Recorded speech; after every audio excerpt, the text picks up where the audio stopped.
नमस्कार विद्यार्थी मित्रांनो, सुरेखाज मॅथमॅटिक्स कॉर्नर या यूट्यूब चॅनलमध्ये आपल्या सर्वांचे मनपूर्वक स्वागत। आजच्या या व्हिडिओमध्ये आपण बघणार आहोत परीक्षेला आलेले प्रश्न, ज्यापैकी मी प्रश्नपत्रिका चूज केलेली आहे MPSC क्लर्क एक्झाम मेन्स 2019, जी परीक्षा झाली होती 13 ऑक्टोबर 2019ला। यामध्ये प्रश्नांची काठिण्य पातळी थोडीशी जास्त आहे, तर ते प्रश्न तुम्ही ट्रिकने किंवा कमीत कमी वेळामध्ये कसे सोडवायचे आहेत ते तुम्हाला आज मी या व्हिडिओ थ्रू सांगणार आहे।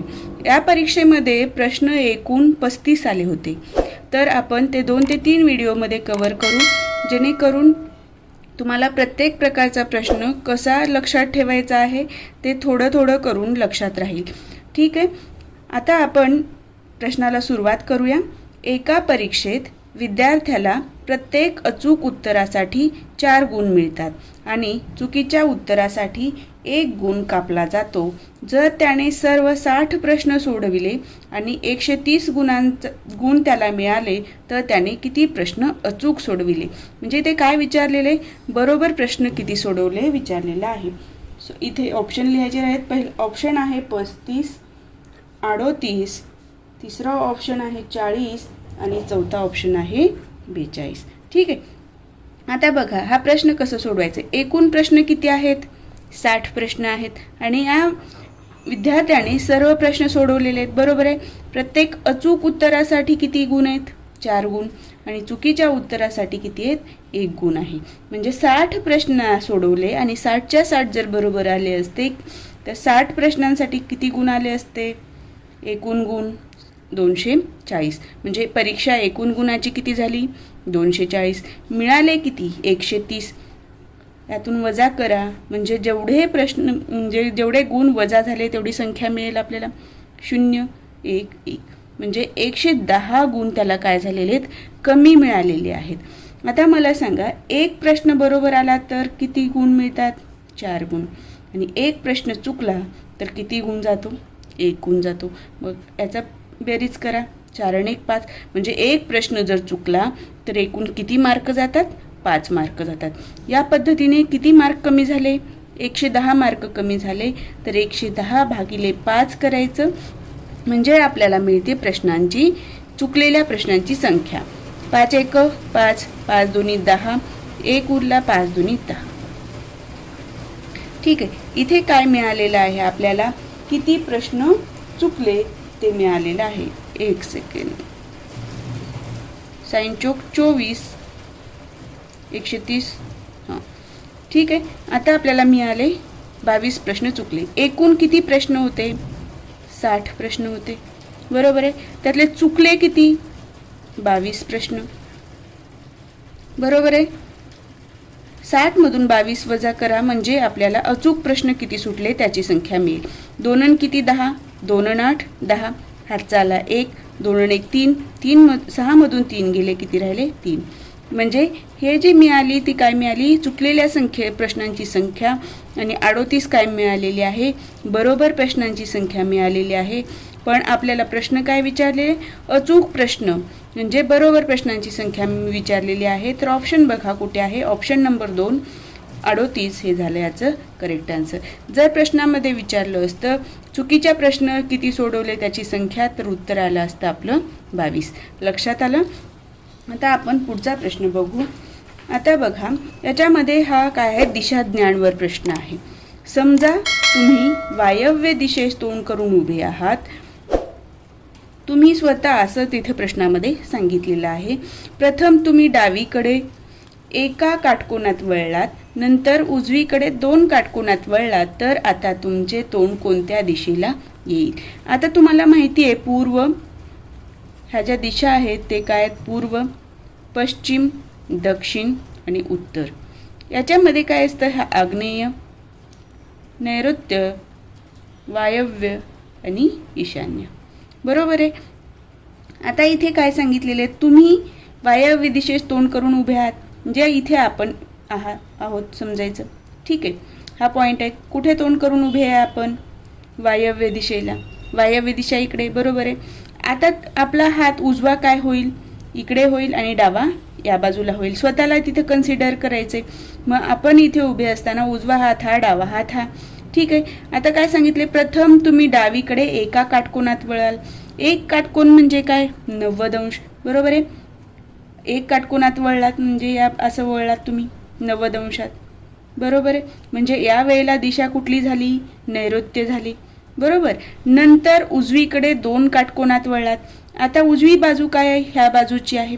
इथे काय सांगितले, 2 काटकोनात म्हणजे इथंपर्यंत एक काटकोन झाला आणि दुसरा काटकोन काय होईल, असा होईल, बरोबर आहे. 2 काटकोनात म्हणजे काय, 180 अंशामध्ये. तर आता तुमचे तोंड कोणत्या दिशेला येईल. आता हा काय, आग्नेय, हा नैऋत्य, वायव्य आणि ईशान्य. तर आता आपले तोंड कोणत्या दिशेला येईल, ईशान्य दिशेला येईल. ऑप्शन बघा, ऑप्शन नंबर 2 हे झालं याचं करेक्ट आन्सर. लक्षात आलं. काय सांगितलेलं आहे, उजवीकडे वळाल, डावीकडे वळाल एवढंच नाही, तर किती अंशातनं आपण वळणार आहोत ते सुद्धा प्रश्नामध्ये मेन्शन केलेलं आहे. त्यानुसार आपल्याला प्रश्न सोडवायचा आहे. ठीक आहे. आता बघा हा प्रश्न, खालील माहिती काळजीपूर्वक वाचा आणि त्याखाली विचारलेल्या प्रश्नांचे उत्तर द्या. आता ही माहिती दिलेली आहे, 5 वाक्य दिलेली आहे. हे प्रश्न बघितल्यानंतर असं वाटतं एवढा मोठा प्रश्न आहे, आपण सोडवायचा कसा. तर हा प्रश्न सोपा आहे. आता इथं काय काय माहिती दिली आहे ते आपण बघूया. ABCDE आणि F हे एका कुटुंबाचे 6 सदस्य आहेत. म्हणजे एका कुटुंबामध्ये किती व्यक्ती आहेत, 6 व्यक्ती आहेत. कुटुंबातील एका जोडप्याचे पालक आणि मुले आहेत. म्हणजे एका कुटुंबात जे आहेत, एक जोडपं आहे, त्याचे काय आहेत, पालक आहेत आणि मुले आहेत. म्हणजे तुमच्या लक्षात आलं 6 व्यक्ती आहेत.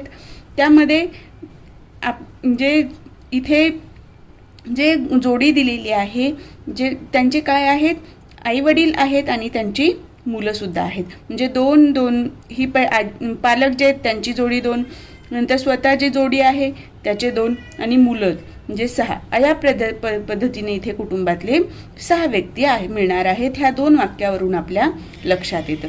पण आता इथे या पुढच्या 3 वाक्यांमध्ये सांगितलेलं आहे की कोण कुणाची मुलगी आहे, मुलगा आहे, काय आहे. त्यानुसार आपल्याला प्रश्न सोडवायचा आहे. पण हे सोडवताना ह्या 2 बेसिक ज्या कंडिशन्स आहेत त्या फुलफिल होतात का याच्यावर आपल्याला लक्ष द्यायचं असतं. आता इथे काय सांगितलंय, ए हा सी चा मुलगा आहे. ए हा सी चा मुलगा आहे. आपण जनरल बघा, मेलसाठी घेऊया प्लस साईन, फिमेलसाठी घेऊया मायनस साईन. ठीक आहे. म्हणजे शॉर्टमध्ये आपल्याला ही लिहिता येईल. आता हा ए काय आहे, सी चा मुलगा आहे. हे लिहिणं सुद्धा खूप महत्त्वाचं आहे. कारण तिथे जर कुठली मुलगी आहे, कुठला मुलगा आहे हे विचारलं तर परत इकडे प्रश्नाकडे जायची गरज नाही पडली पाहिजे आणि आपल्याला तिथे लक्षात आलं पाहिजे. आता ए हा सी चा मुलगा आहे. मग इथे सी चा जेंडर समजतं का, मुलगा याचा, ही आई पण असू शकते, वडील पण असू शकते, म्हणून आपण हे तसंच ठेवलेलं आहे. जेव्हा आपल्याला पुढे समजेल त्यावेळेला आपण त्याचा विचार करूया. आणि काय सांगितलंय, आणि ई ही ए ची मुलगी आहे. ई ही ए ची मुलगी आहे. ई कोण आहे, मुलगी आहे कोणाची, ए ची. आता हे वाक्य पूर्ण झालं. आता पुढचं बघा, चौथी हे वाक्य, डी ही एफ ची मुलगी असून ई ची आई आहे. म्हणजे डी ही एफ ची मुलगी, ही डी कोण आहे, एफ ची मुलगी आहे, ई ची आई आहे. म्हणजे ए आणि हे दोघं काय झाले, नवरा बायको झाले. नवरा बायकोसाठी आपण क्रॉस चिन्ह घेतलं. ठीक आहे. क्रॉस सिम्बॉल कशासाठी, जोडीसाठी.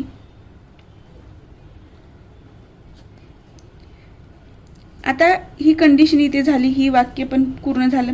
डी ही एफ ची मुलगी म्हणजे या दोघांची मुलगी, सॉरी हां, डी ही एफ ची मुलगी बरोबर आहे, असून ई ही ई ची आई आहे. ई ची कोण आहे, डी आई आहे.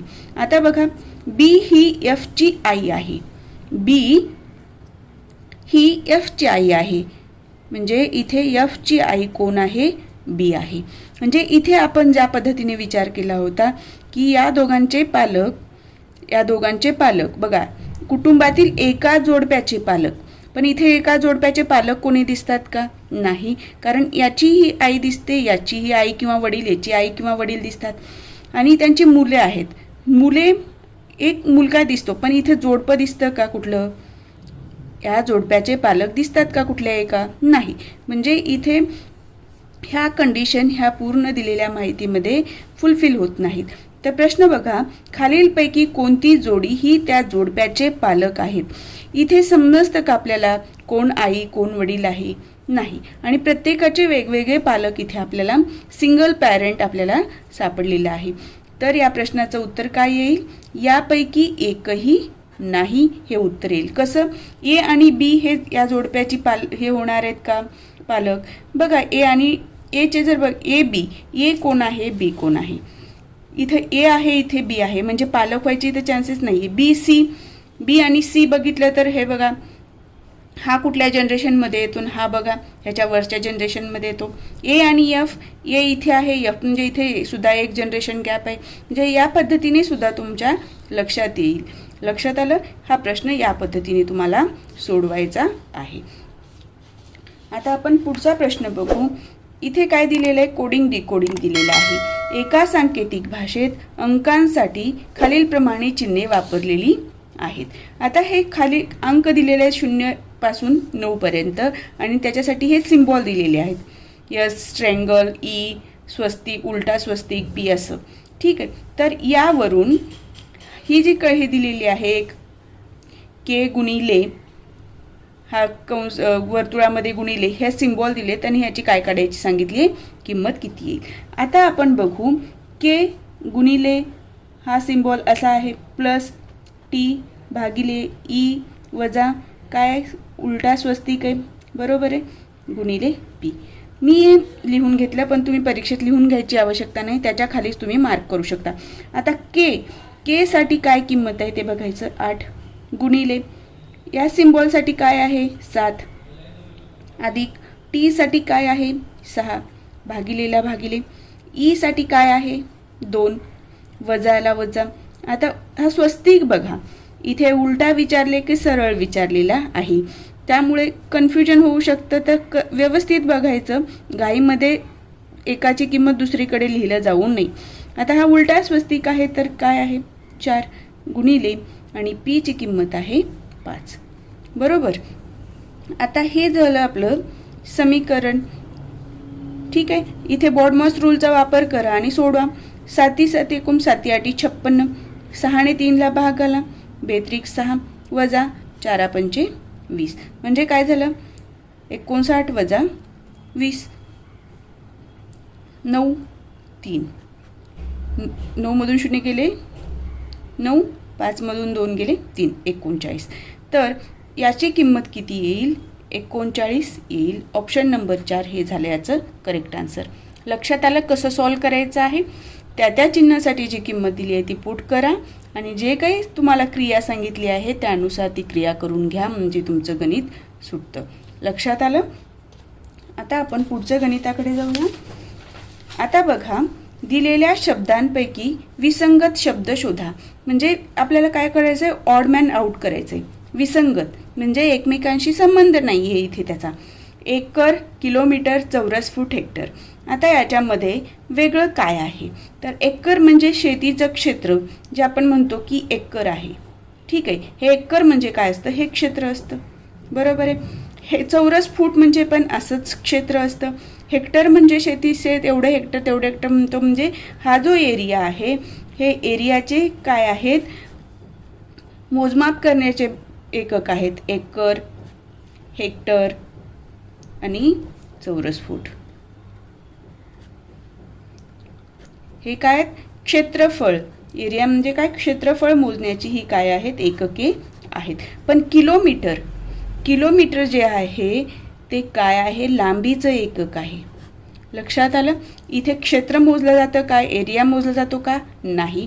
म्हणून ऑप्शन नंबर 2 किलोमीटर हे एकक काय आहे? इथे विसंगत आहे. इथे तुम्हाला वाटेल सुरुवातीला की हे सर्व सेमच आहे, पण इथे तसं नाहीये. त्यावेळेला विचार करायचं की हे एकक कुठल्या याचं आहे आणि दुसरं प्रत्येक एककाला विचारा की बाबा तू एकक कुठला आहेस, एरियाचा आहेस की लांबीचा आहेस, त्यानुसार तुम्हाला इथे उत्तर मिळेल. आता पुढचा प्रश्न बघा.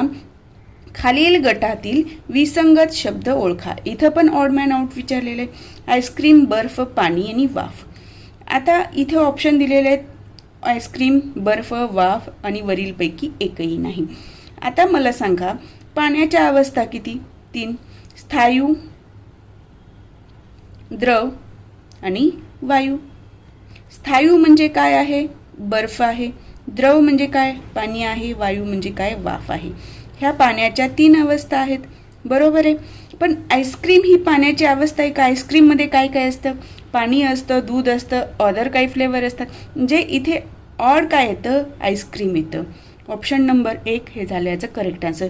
तुम्हाला काही वेळेला वाटेल की बर्फसुद्धा काय, म्हणजे बर्फ जसं स्थायू आहे तसं आईस्क्रीम पण स्थायू आहे. तर वरीलपैकी एकही नाही हे उत्तर तिथे लिहायचं नाही आहे. इथे विचार करायचं की ह्या 3 तर पाण्याच्या अवस्था आहेत, आईस्क्रीममध्ये कुठले कुठले कंटेंट येतात. लक्षात आलं? आता आपण पुढच्या प्रश्नाकडे जाऊया. आता बघा, प्रश्नचिन्हाच्या जागी येणारा अक्षरसमूह शोधा. इथे प्रश्नचिन्ह एक सिरीज दिलेली आहे आणि इथे क्वेश्चन मार्क दिलेला आहे. इथे काय करायचं आपल्याला, या क्वेश्चन मार्कच्या जागी कुठला अक्षरसमूह येतो ते विचारलेलं आहे. तुम्ही ही सिरीज बघा, ACFJO, BDGKP, CEHLQ या पद्धतीने इथे काय झालेलं आहे, सिरीज आलेली आहे. त्यावेळेला तुम्ही ऑब्झर्व कराल त्यावेळेला लक्षात येईल इथे A आहे, इथे B आहे, इथे C आहे, इथे काय नंतर C, नंतर D, नंतर E, म्हणजे एक एक अक्षर पुढे गेलेलं आहे. ABC, तर इथे काय येऊ शकतं? D येऊ शकतं. सगळ्यांकडे D आहे, सोडून द्या. CDE, इथे काय येईल मग? F येईल. FGH म्हणजे इथे I येईल. 3 पर्यंत झाले. JKL म्हणजे इथे M येणार. आता OPQ इथे काय येईल? R येईल. तर उत्तर काय आलं इथे क्वेश्चन मार्कच्या ठिकाणी? DFIMR. इथे बघा DFIL आहे, इथे कट हे नाही आहे.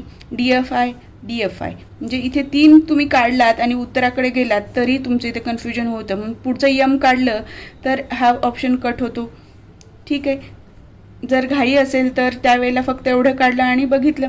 आता इथे शेवटचं काय आहे? यम आहे, यम आहे. इथेपर्यंत बरोबर दिलं, पण इथे आर आहे आणि इथे यस आहे. जर तुम्ही बघण्यामध्ये उत्तर लिहिताना घाई केलात, चुकून हा ऑप्शन तुम्ही ऑप्ट केलात तर तुमचा तिथे प्रश्न चुकतो. त्यामुळे ऑप्शन मार्क करताना सुद्धा व्यवस्थित केअरफुली बघायचं आहे की प्रत्येक अक्षर व्यवस्थित त्या ठिकाणी आहे का. तर ऑप्शन नंबर 3 हे झालं याचं करेक्ट आन्सर. लक्षात आलं? आता पुढचा प्रश्न बघा. खालील आकृतीत प्रश्नचिन्हाच्या जागी कोणती संख्या येईल ते पर्यायातून निवडा. ही आकृती दिलेली आहे आणि प्रत्येकामध्ये काहीतरी एक रिलेशन दिलेलं आहे आणि सांगितले की क्वेश्चन मार्कच्या ठिकाणी काय येईल. आता बघा 3 दोन्ही 3, 6, 15, 5, 20, 10, क्वेश्चन मार्क 12. आता आपल्या लक्षात येईल 3 दोन्ही 6, बरोबर आहे. आता 5 त्रिक 15 आणि इथे काय 10 दोन्ही 20, म्हणजे याची डबल आहे, याची दुप्पट आहे आणि याची काय तिप्पट आहे. मग ही तिप्पट कशाची येईल? 12. 4ची येईल. 4 त्रिकम 12, बरोबर आहे. तर क्वेश्चन मार्कच्या ठिकाणी काय येणार आहे? 4 येणार आहे. ऑप्शन नंबर 2 हे झाल्याचं करेक्ट आन्सर. प्रत्येक ठिकाणी प्रत्येक वेळेला वेगवेगळा काहीतरी इथं रूल लागू होतो. तो कुठला रूल लागू होतो ते त्याच्यामध्ये तुम्हाला फाइंड आउट करायचं आहे आणि त्यानंतर प्रश्न सोडवायचा आहे. आता आपण पुढच्या प्रश्नाकडे वळूया. आता बघा इथं वेन आकृतीवर एक प्रश्न दिलेला आहे. या एका आकृतीवर आपल्याला 2 प्रश्न विचारलेले आहेत. तर खाली दिलेल्या माहितीवरून प्रश्नांची उत्तरे द्यावयाची आहेत. ही एक आकृती दिली आहे आणि ही माहिती दिली. ए हा गट क्रिकेट खेळाडूंचा आहे, बी हा गट हॉकी खेळाडूंचा आहे, गट सी हा फुटबॉल खेळाडूंचा आहे. ए कशाचा गट आहे? क्रिकेटचा. लिहून घ्या म्हणजे तुम्हाला परत परत इकडे बघायची गरज नाही पडणार. बी कशाचा आहे? हॉकीचा आहे आणि सी गट कशाचा आहे, फुटबॉलचा. ठीक आहे, हे झालं लिहून घेतलं आपण. आता आपण प्रश्नाकडे जाऊया. वरील आकृतीवरून कोणत्या अक्षराचा गट वरील तीनही खेळ खेळतात. तीनही खेळ खेळणारा गट आपल्याला शोधायचा आहे. डी. डी इथे बघा, डी 2 वर्तुळांमध्ये आलेला आहे ह्या, बरोबर आहे. आता ई. ई तर काय आहे, तिन्ही खेळाचा आहे. एफ बघितलं तर हा 2 खेळाचा आहे. जी 2 खेळाचा आहे. म्हणजे हा ई जो आहे फक्त तो काय आहे, वरील तीनही वर्तुळामध्ये येतो. ह्या वर्तुळात आला, ह्या वर्तुळात आला, ह्या वर्तुळात आला, म्हणजे हे तिन्ही संघामध्ये ई येणार आहे. तर वरील तीनही खेळ खेळणारा गट कुठला आहे, कुठल्या अक्षरानं हे झालेला आहे, दर्शविला आहे, तर ई ने. Option number 2. आता पुढे बघा, असा गट निवडा जो हॉकी आणि क्रिकेट खेळतो परंतु फुटबॉल खेळत नाही. इथे बघा, हॉकी आणि क्रिकेट म्हणजे इथे हॉकी आणि क्रिकेट ह्या 2च वर्तुळांचा विचार करायचा आहे. फुटबॉल खेळत नाही म्हणजे इथे फुटबॉल खेळणारा आला नाही पाहिजे. म्हणजे ई जर आला असता इथे काय होतं आपलं ई, तर तो तीनही खेळतो. पण इथे काय विचारले, फक्त हे 2 खेळ खेळतो, हॉकी आणि क्रिकेट. तर हॉकी आणि क्रिकेट खेळताना हा जो डी आहे हा गट आहे जो फक्त काय करतो, हॉकी आणि क्रिकेट खेळतो पण फुटबॉल खेळत नाही. तर ऑप्शन नंबर 4 हे झालं याचं करेक्ट आन्सर. यावर अजून प्रश्न बनवू शकतात, जसं की फक्त क्रिकेट आणि फुटबॉल खेळणारा संघ कुठला, तर एफ. जर हॉकी आणि फुटबॉल खेळणाराच फक्त म्हटलं तर जी, आणि फक्त फुटबॉल खेळणारा म्हटलं तर सी. फक्त फुटबॉल म्हणजे हा जी पण फुटबॉल खेळतो, एफ पण खेळतो, पण फक्त फुटबॉलच खेळतो का, नाही. या पद्धतीचे प्रश्न या आकृतीवर येतात. लक्षात आलं. आता आपण एक शेवटचा प्रश्न बघूया आणि उरलेले प्रश्न नंतर कंटिन्यू करूया. ठीक आहे. आता बघा, एका सांकेतिक भाषेत भाविका हा शब्द YEXSFHX असा लिहिला जातो, तर त्याच भाषेत कॉलेज हा शब्द कसा लिहिला जाईल. आता भाविका आपल्याला वाचता आला, कॉलेज वाचता आलं, पण हे वाचताना आपल्याला एक एक अक्षर वाचता आलं, म्हणजे आपल्याला काही संबंध लागतो का ते बघूया. त्यासाठी आधी काय करायचं, ABCDEFGHIJKLM हे 13 अल्फाबेट आपण सरळ लिहून घेतले आणि उलटे लिहून घ्यायचे 13. NOPQRSTUVWXYZ हे याच्यासाठी लिहिलं की बीला वाय दिसतो आपल्याला, भाविकाला, म्हणजे इथे बीला वाय दिसतो. मग आपल्याला पुढच्या गोष्टी माहीत नाही आहेत म्हणून मी ते हे लिहून घेतलं. आता बघा, भाविका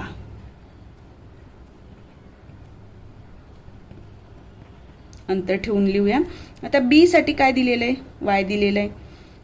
एच साठी ई, ए साठी एक्स, व्ही साठी दिलेलं आहे एस, एफ, के साठी एच, ए साठी एक्स. ठीक आहे. आणि आपल्याला काय लिहायचं आहे, COLLEGE. ठीक आहे. आता आपल्याला लक्षात येईल बी साठी वाय आहे पण एच साठी ई आहे. एच इथे आहे, ई इथे आहे, म्हणजे इथे काहीही संबंध लागत नाही. ए साठी एक्स, आता ए इथे आहे, एक्स इथे आहे, म्हणजे इथे आपल्याला हा प्रॉपर जो हे आहे फ्लो आहे किंवा बी आणि वाय वरून आपल्या लक्षात आलं हा जो नियम आहे ह्याच्या खाली येणारा अक्षर तर इथे ते लागू होत नाही. म्हणून आपल्याला काय करायचं, इथे जे शब्द दिलेले आहेत त्याचाच वापर करून बघू. यांच्यासाठी हे म्हणजे आता ए साठी एक्स, ए साठी एक्स म्हणजे यल आणि यल याच्यासाठी काय आलं पाहिजे, सेम अल्फाबेट आलं पाहिजे, बरोबर आहे. ई आणि ई याच्यासाठी सेम अल्फाबेट आलं पाहिजे. आता असे प्रश्न सोडवताना आपल्याला ऑप्शन थ्रू बघायचे. हे 2 साठी बघा 2 सेम आहेत, इथे 2 सेम आहेत, इथे 2 सेम आहेत, हा तर येणारच नाही. कॉलेजसाठी कॉलेज म्हणून ऑप्शन कट झाला. ठीक आहे, म्हणजे 3 ऑप्शनमध्ये सेम आहे. आता ई साठी सेम असलं पाहिजे, म्हणजे हा आणि हा इथेही सेम आहे, बघा हा सेम आहे, हा सेम आहे, म्हणजे आपल्याला या तिन्हीपैकी कुठला ऑप्शन चूज करायचा ते आता काठिण्य पातळी याची वाढली, म्हणजे आपल्याला पुढे काहीतरी बघावं लागणार आहे. आता बघायचं की इथे ई ई आहे आणि इथे ई आहे, बरोबर आहे. ह्या ई साठी दिलंय काय, एच आलेलं आहे. यासाठी ई येतं, म्हणजे ईसाठी पण काय येणार आहे, एच येणार आहे. तर ईसाठी ह्या एच आलं पाहिजे आणि इथे सुद्धा एच आलं पाहिजे. ठीक आहे. इथे पहिल्या ऑप्शनमध्ये आपल्या लक्षात येतं इथे एच आणि इथे एच आहे, म्हणून ऑप्शन नंबर 1 हे झालं याचं करेक्ट आन्सर. लक्षात येते. फक्त तुमचं ऑब्झर्वेशन कसं आहे त्यावर या प्रकारचे प्रश्न सुटतात. समजलं? आज आपण इथेच थांबूया. नेक्स्ट व्हिडिओमध्ये यापुढचे प्रश्न कंटिन्यू करूयात. तुम्हाला जर माझा हा व्हिडिओ आवडला असेल तर व्हिडिओला लाईक करा. चॅनलवर नवीन असाल तर चॅनलला सबस्क्राईब करायला विसरू नका.